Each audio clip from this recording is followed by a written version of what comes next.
Video করে দিতেছি। এটা হলো গিরি খাত, মানে অনেক নিচু খাত। সব গাছের পাতা চলে গেছে। এই যে অনেক নিচু গর্ত, এখানে অনেক নিচু গর্ত। খাত যেরকম উঁচা, গর্ত অনেক নিচু। এর মধ্যে পড়ে গেলে আর খুঁজে পাওয়া যাবে না।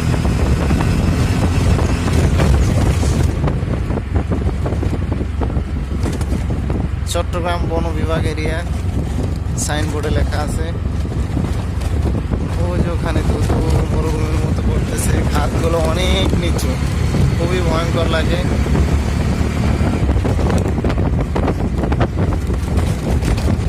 সিএনজি মামা খুব দুর্দর্শ, তো সে শুধু দ্রুত চালায়, কারণ সে তো এখানকার লোকাল মানুষ, তো ভয় পায় না।